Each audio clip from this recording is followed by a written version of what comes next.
Picture this. You are on safari in Kruger National Park, South Africa. Your guide has stopped the vehicle near a waterhole because there is a lioness approximately 40 meters away doing the thing that lions do for approximately 20 hours out of every 24, which is to say, absolutely nothing. She is lying in the shade with the specific quality of relaxation that belongs to an animal that has no particular concerns about its position in the local food web. She is aware of the vehicle. She is aware of the people in the vehicle. She is making no movement toward either. Your guide turns the engine off. The lioness glances at the vehicle, returns to doing nothing. Your guide explains in the calm tone of someone who has done this hundreds of times and whose continued employment depends on nobody in the vehicle doing anything catastrophically stupid, that the lioness is not interested in you, that you can observe her from this distance without concern, that the key, the absolute essential rule is that nobody stands up suddenly, nobody makes any rapid movement, and under absolutely no circumstances does anybody get out of the vehicle and run. You ask, with what you hope sounds like academic curiosity rather than the sudden awareness of your own mortality that it actually is, what would happen if someone did run? The guide pauses,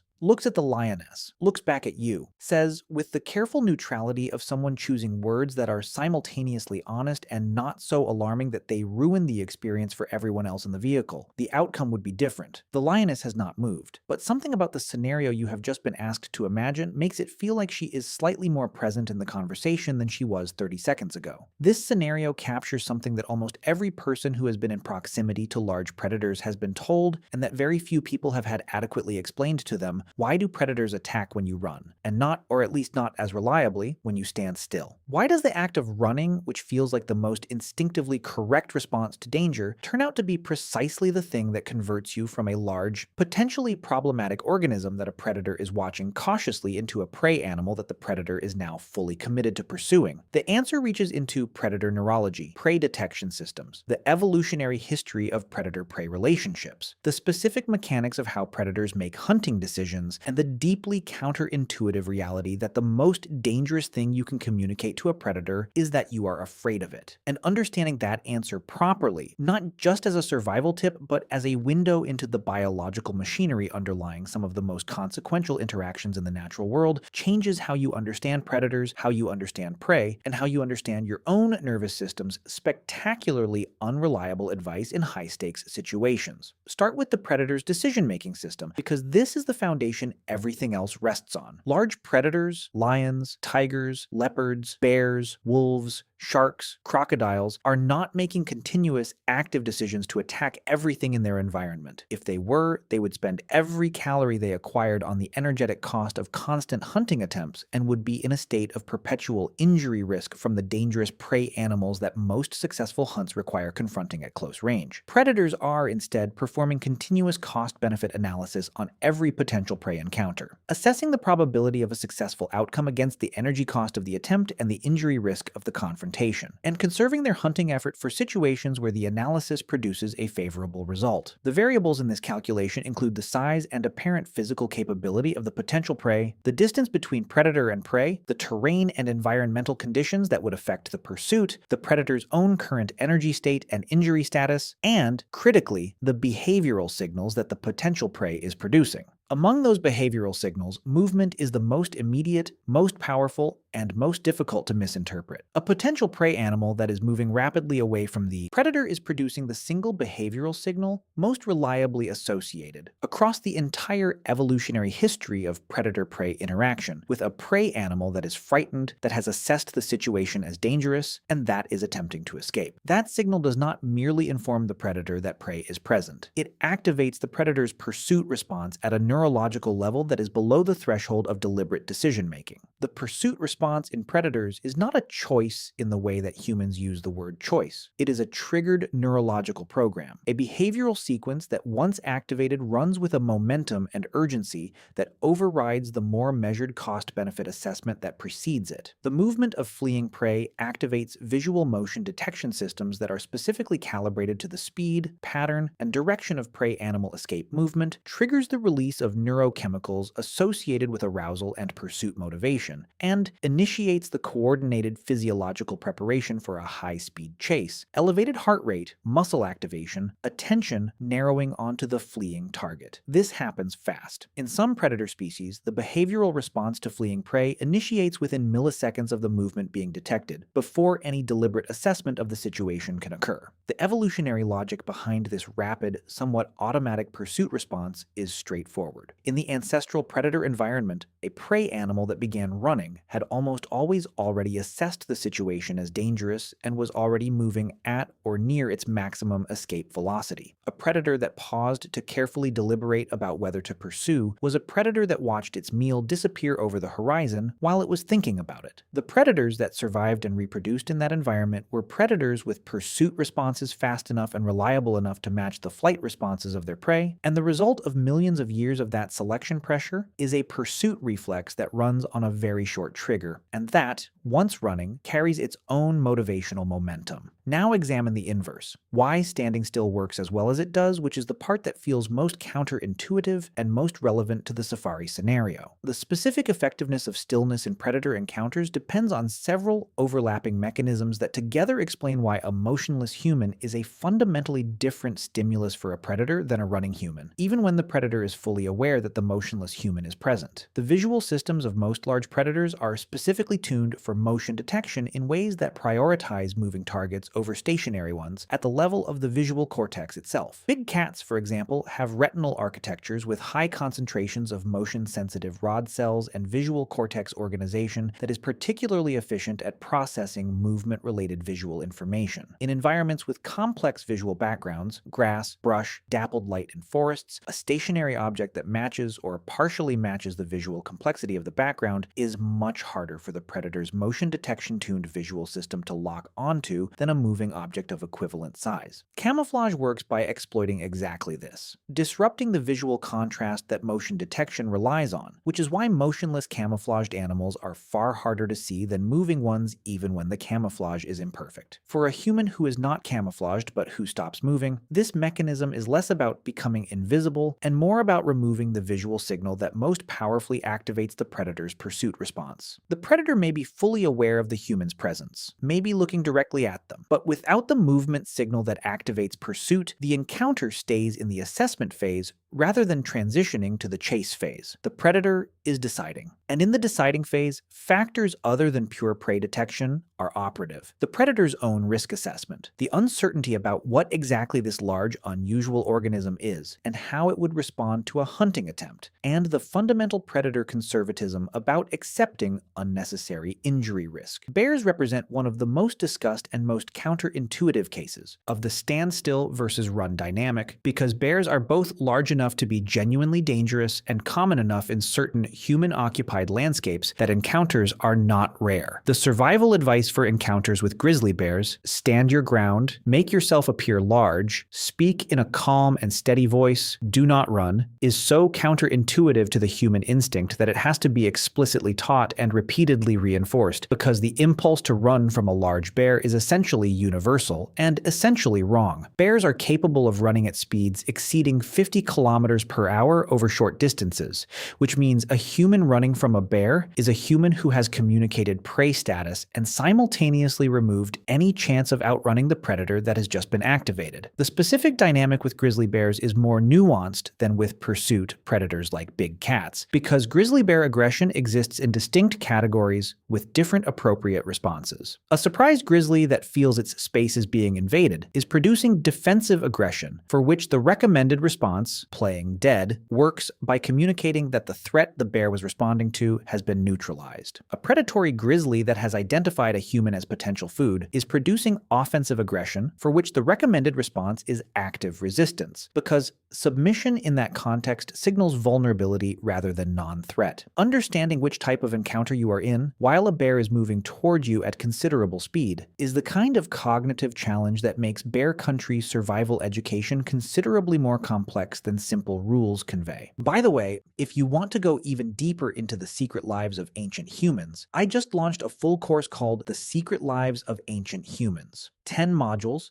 3+ hours of content, covering everything we never talk about on YouTube. What they feared, how they communicated, what hunted them, and much more. Plus an exclusive PDF guide included. Link in the description. See you inside. The shark version of this dynamic has features that reflect the shark's very different sensory architecture. Great white sharks and other large shark species are not primarily visual hunters in the way that big cats are. They use a multimodal sensory system that integrates olfactory detection of dissolved chemicals in water, mechanoreceptive detection of pressure waves, and vibrations through the lateral line system, electroreceptive detection of the electrical fields produced by living organisms, and visual detection operating at relatively close range. The pursuit response in sharks is therefore triggered not exclusively by visual motion, but by the combination of sensory inputs that together indicate the presence of an injured or distressed animal. The combination of erratic movement, electrical field disturbance from muscular activity, and the water pressure waves generated by splashing and struggling, the sensory signature of an animal in distress, is what most powerfully activates shark investigative and pursuit behavior. A human swimming in controlled rhythmic strokes produces a sensory signature that is relatively unremarkable to shark sensory systems. A human thrashing and splashing in panic produces a sensory signature that closely resembles an injured or distressed animal, which is precisely the stimulus that shark feeding behavior evolved to respond to. The advice to swim calmly and directly towards shore in the event of a shark encounter is not about visual camouflage. It is about producing a sensory signature that does not activate the distress animal detection system that shark predatory behavior is built around. Wolves and wild dogs present an interesting variation on the flee response trigger because these are coursing predators. Predators that evolved to pursue prey over extended distances rather than using the ambush and short sprint strategy of big cats. For coursing predators, the assessment of whether a prey animal is worth pursuing involves not just the initial movement detection that triggers the chase impulse, but the ongoing evaluation of the prey animal's flight speed and endurance during the chase itself. Wolves pursuing a moose are continuously evaluating whether the moose is strong and healthy or whether it is showing signs of weakness, slowing down, losing coordination, demonstrating that the energetic cost of continued pursuit will eventually be justified by a prey animal that can no longer maintain its escape. Prey that appears strong and maintains its pace is more likely to be abandoned. Prey that shows weakness is more likely to be pursued to exhaustion. The implication for human-wolf encounters, which are genuinely rare but do occur in areas where wolf ranges and human activity overlap, is that the assessment the wolf is making is not only about whether you are moving, but about what your movement communicates about your capability. Confident, direct movement that does not communicate fear or weakness produces a different assessment than panicked, disorganized flight that communicates exactly the vulnerability profile that coursing predators evolved to identify and exploit. The crocodile presents arguably the most unforgiving version of the predator-encounter dynamic, because crocodilian ambush predation is initiated at distances so short and executes so rapidly that the window between encounter and attack is extremely compressed compared to encounters with terrestrial pursuit predators. Nile crocodiles and saltwater crocodiles approach prey through underwater concealment, achieving proximity before any surface visible detection is possible, and initiate the strike, which is explosive, covering several body lengths in less than a second from a position of already established proximity advantage. The advice to run in a zigzag pattern from a pursuing crocodile reflects the mechanics of crocodilian terrestrial locomotion, which is powerful but has turning radius limitations that a human running in irregular directions can sometimes exploit. The flight response is in this case more defensible than in big cat encounters precisely because the crocodile's terrestrial pursuit capability, unlike its aquatic capability, has real limitations that movement strategy can address. Mountain lions, cougars, bring the predator-encounter dynamic back to the ambush-predator context with a twist that makes the behavioral advice particularly important. Cougars are ambush predators that prefer to initiate attacks from behind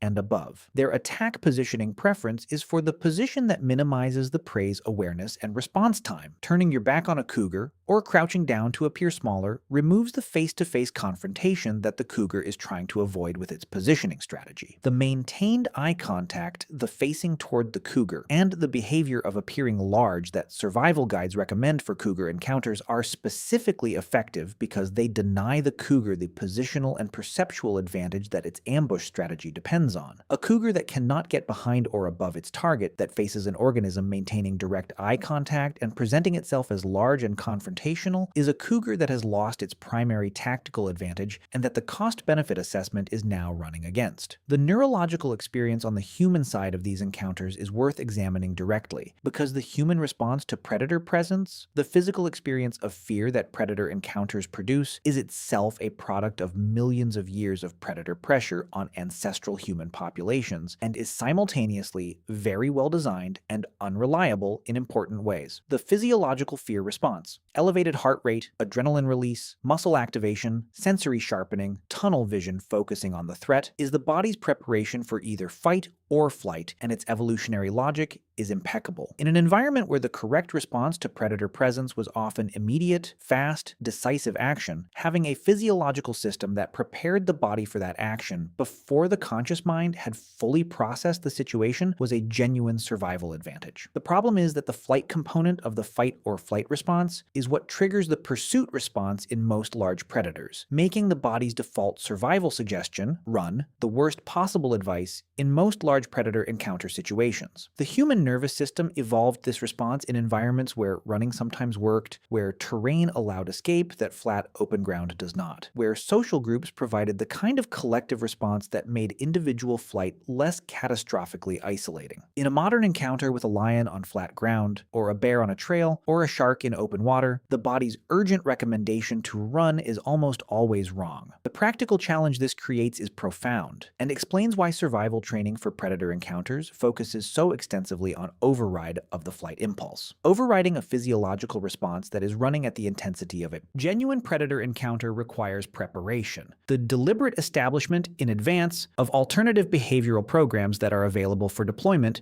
when the normal decision-making capacity is partially overwhelmed by the neurochemistry of acute fear. People who have been trained for predator encounters and who have rehearsed the counter-instinctive responses can access those responses under pressure in ways that people relying on intuition alone cannot. The deeper irony running through this entire topic is that the behavioral advice that predator encounter survival training converges on, stand your ground, maintain eye contact, appear large, project confidence, do not communicate fear, is fundamentally the same advice that applies to high-stakes confrontations in many human social contexts. The behavioral signals that communicate strength and capability to a predator assess essentially the same variables that behavioral signals communicate in human social hierarchies: size, confidence, willingness to engage, absence of the physical manifestations of fear. The predator is reading behavioral signals that were originally calibrated for the assessment of other predators and large prey, and the human who understands what those signals communicate can, with appropriate psychological preparation, produce the signal profile of something that is not worth attacking. The lioness at the waterhole never moved toward the safari vehicle because the vehicle and the people in it were producing a signal profile that did not activate the pursuit response: large, stationary, not communicating fear, occupying space with a quality of presence that did not resolve into the prey detection pattern that would have changed the calculation. If someone had jumped out and run, that calculation would have changed faster than the decision could have been reversed, and the guide's careful diplomatic phrasing about the outcome being different would have been understated in ways that became immediately apparent. The predator does not attack because it is evil, because it is waiting for an excuse, or because it has been watching you specifically and building up to a moment. The predator attacks when the behavioral signal profile of the potential prey resolves into the pattern that its nervous system is tuned to respond to, when movement communicates flight, when flight communicates prey, and when prey activates pursuit with the neurological momentum of a system refined across millions of years of evolutionary pressure. Remove the signal, change the profile, the calculation changes. The human who understands this has access to a kind of behavioral literacy with respect to predators that is, in its way, exactly the kind of knowledge that ancient humans accumulated and transmitted across generations of living in landscapes populated by animals that could and did eat them. The knowledge that stillness was safer than flight, that facing the threat was safer than running from it, that projecting capability was safer than communicating vulnerability. This was survival knowledge in the most literal sense, and it was knowledge that ancient human communities held with the seriousness that survival-relevant information deserves. We have the luxury of encountering it as interesting biology. They encountered it as the difference between coming home and not coming home.